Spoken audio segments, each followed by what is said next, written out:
Nuclear energy was once seen as unattractive by Britain's Labour government, but as pressure grows to meet new energy demands and reduce greenhouse gases, they have given the go-ahead for a new generation of atomic plants. We were right last year to end the moratorium on new nuclear power in this country. And in response, energy companies have announced intentions to build 16 gigawatts of new nuclear power. But there is one crucial aspect of these plans that is yet to be properly examined. The weakest link in the chain of safety and security risks is the transport of nuclear waste. This highly radioactive cargo is transported by train from Sizewell in Suffolk and Dungeness in Kent, within yards of homes, schools and businesses, to Willesden Junction in northwest London. From here, the waste is then transported up the length of the country to Sellafield in Cumbria, where it is reprocessed and stored. In my judgment, if they have any other alternative other than moving the material from the reactor site, then they should do that.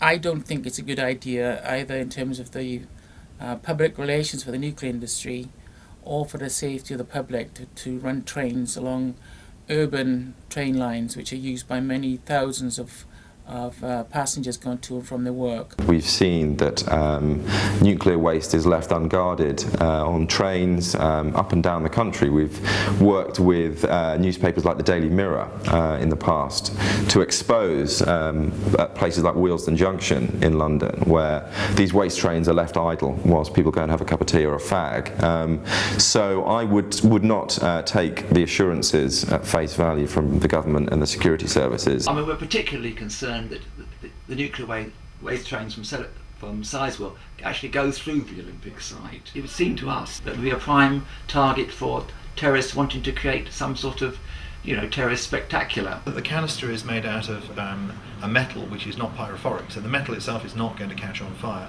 And in fact, the spent fuel also is not going to catch on fire. I mean, for a start off, uranium dioxide, which is the spent fuel, is already an oxide. It's not going to oxidize very much more.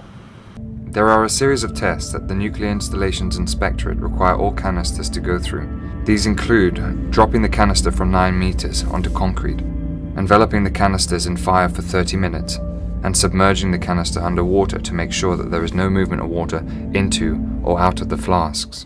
The tests that have been carried out show that the flasks are not, under any reasonable circumstances, going to actually spill their contents. So to that extent, it really doesn't matter where the trains go through.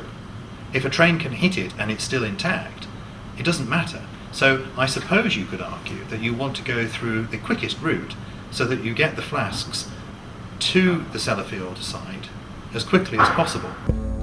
In 1984, a very public test was staged by Britain's Central Electricity Generating Board, where a train travelling at 100 miles per hour was crashed into a nuclear container to demonstrate the indestructibility of the flask.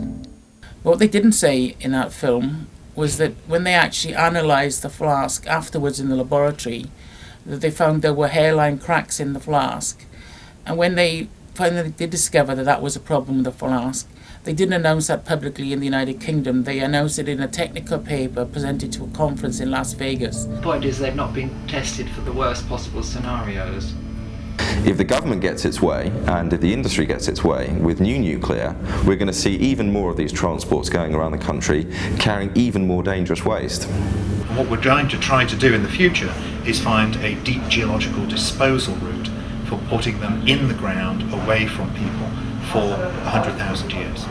The nuclear waste trains have been running with such regularity that in 2006, Greenpeace produced a nuclear train timetable.